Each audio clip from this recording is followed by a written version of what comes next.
Alright guys, I'm back for the news, and let's get into it. Nintendo Switch 2 coming in fall 2024 according to an AI Hint software company update. I think this was mentioned earlier this week. I'm sure you guys have heard of the Action Replay, the company that makes that. But CES 2024 has been all about AI from the companies introducing new implementations of the technology. Other less favorable headlines at Lansing, for example, revealed that the return of the Game Shark, a brand of cheat cartridges and discs from the 1990s, is AI Shark, but in doing so might have spilled the release date for the Nintendo Switch 2. And of course, Nintendo was very hush-hush about it. Basically, one of the bigwigs at Nintendo, they basically called them up and behind the scenes were like hush-hush about it and like, walk that back, please. Pretty much, so it's most likely an actual release date or a planned release date. And Lord only knows if they plan to change it now that it's out of the bag, though. I think people can read between the lines. Per Digital Trends, the press release for the AI Shark not only describes what the return brand will do in its new AI form, it also mentions that the new tech's official launch is scheduled to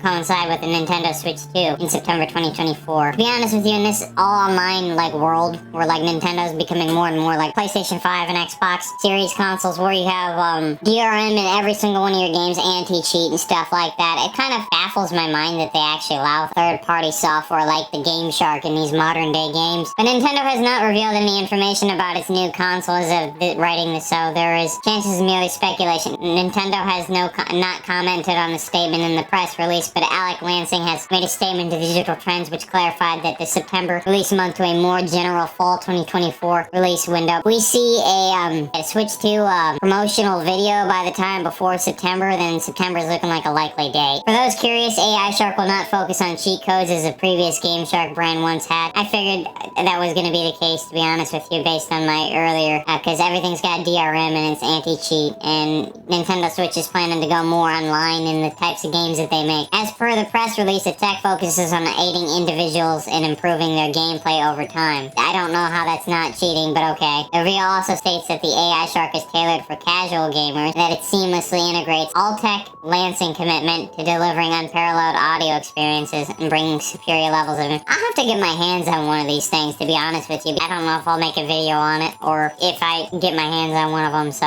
if will, I don't know. Who knows if I will, but I'll look into it, see what everything's going on here, I guess. But anyways, moving on. Final Fantasy 16 was originally also going to be on the PlayStation 4. The game was pushing the old hardware to its limits, and yeah, I'm not all that surprised by that. PlayStation Shuhei Yoshida conducted an interview with Yoshida on...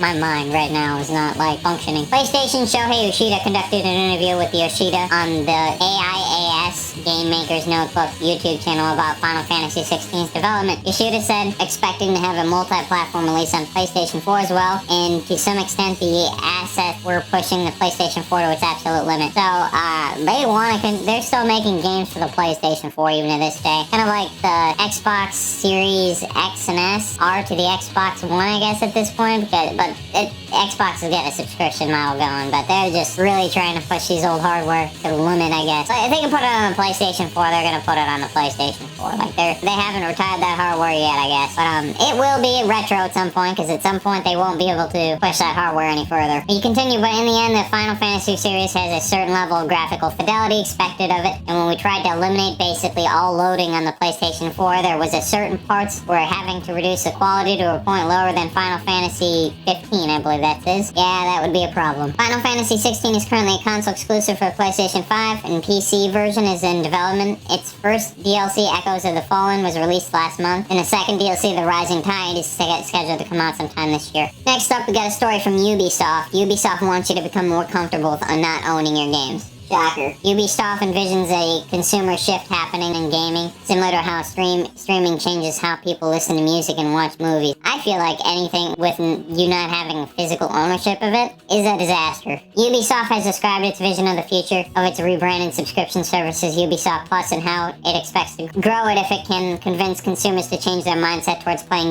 video games like movies and music available on streaming services. Ubisoft wants its subscribers to become more comfortable with not owning their games outright. I'll become more comfortable as soon as you guys start taking seriously the licenses. You know, being able to not get what you paid for pulled down from whatever service you bought it off of. like what PlayStation was attempting to do recently, which is and then they had to walk it back with the Discovery stuff. That's not gonna change as long as you continue to have them as licenses and have to update your licenses. As long as you have to update licenses, that's gonna be like a running theme into the future here with digital ownership. Why you can't get people like me to trust it, but that's how I view it anyways.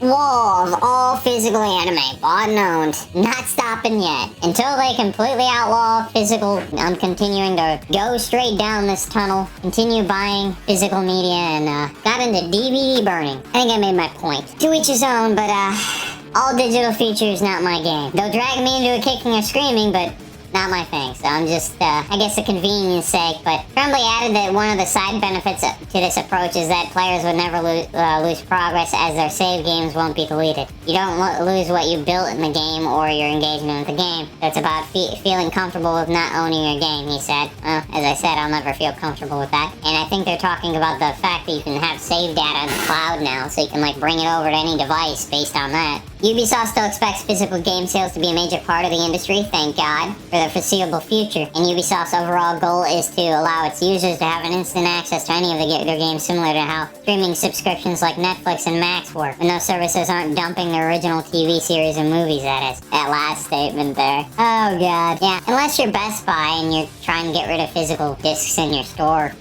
I don't know. Anyways, moving on. Elden Ring fans ravenous for Shadow of the Erdtree announcement after back-end Steam update. Tinfoil hats out. Yeah, I'm not really much of a Souls player, guys. I played Souls 1, Souls 2, I think I mentioned in prior videos. I never played 3. Like, I played like halfway through the second one, never beat it. Elden Ring fans have grown ravenous for a Shadow of the Erdtree expansion announcement after developer From Software made a change to the game's backend on Steam.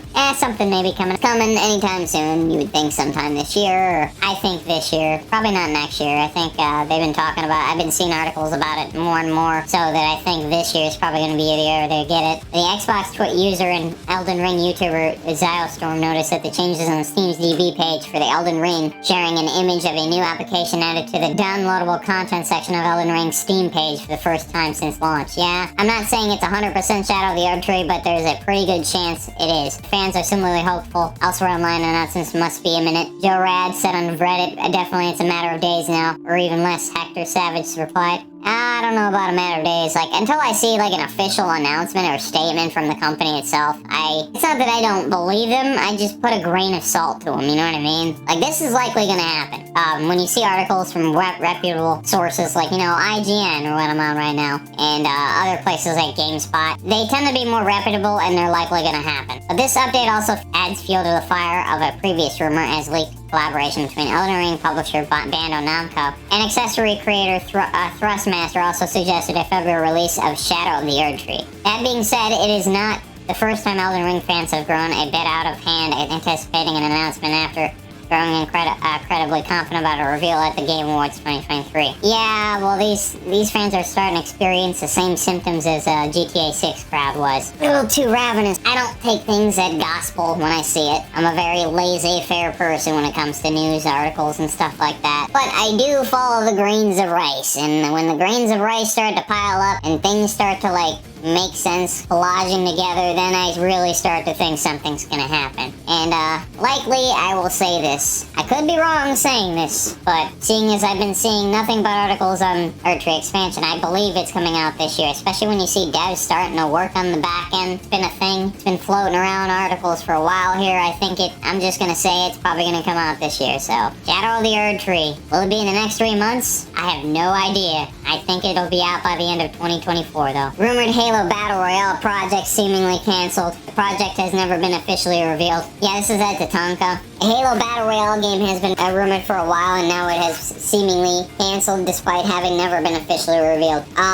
Halo Follower and Mint Blitz, specifically Halo Follower, follows the job listings for a lot of the back end for some of the employment hiring for Halo Infinite's 343's devs and stuff like that. And from what he can gather, watch his videos, he's a well-known Halo YouTuber. The Battle Royale mode was never canceled, it just transformed is the word that they use it, because it's probably going to be used in the next official Halo title or whatever they have planned next for the Halo series. Maybe yes, it was canceled, but like, I think they're using the assets for whatever else they have in the works for Halo, for like the next game or whatever. On the Xbox Era podcast, Inside Chip Casual Nick was discussing the insider and YouTuber Colt Eastwood. I've heard of him. Claims that the Halo Battle Royale game was canceled. Nick and his fellow co-host John Clark say they have independently corroborated those claims. As I said, the idea of the Battle Royale being a separate mode, I guess, is canceled. What they plan to do with the assets, not unusual for games in development use assets from prior projects, so who knows. The rumored game was unknown as Project Atonka, and it seemed like developer Certain Affinity was handling it back in 2022. The studio said that 343 Industries had entrusted it with further evolving Halo Infinite last year. It was reported that Certain Affinity's game started out as a Battle Royale, but since shifted, they missed that window, dude. But there's too many Battle Royales out right now anyway. Halo Infinite has had a rocky road since its launch back in 2021, as its split-screen co-op feature was canceled in 2022, and 343 Industries was heavily impacted by Microsoft's layoffs in 2023. While it seems like Halo won't be getting a Battle Royale mode anytime soon, players can still experience something similar with the Halo Infinite's Last Man Standing mode. And I believe there's forgers that are trying to bring their own version of Battle Royale into the game anyways through heavy amounts of scripting, so salute you. You can play Battle Royale just in Forge, guys. Just look it up. No official Battle Royale mode here is needed. Anyways, moving on. Call of Duty will now automatically close if you're cheating. Targeting an aim assist with mouse and keyboard. Bad news for Call of Duty cheaters if you're using an aim assist while playing with the mouse and keyboard. The Ricochet anti-cheat software will now close the game upon detection. This affects all current games in the ecosystem, including Modern Warfare 3, Warzone, and Modern Warfare 2. Announced on January 16th by the Call of Duty Updates account, and that's formerly known as Twitter. The update says that repeated use of these tools may lead to further account hacks, although it's unclear how many times you'd have to cheat to be penalized and the severity of each instance. Yeah, Lord only knows. Honestly, I don't really play COD on PC.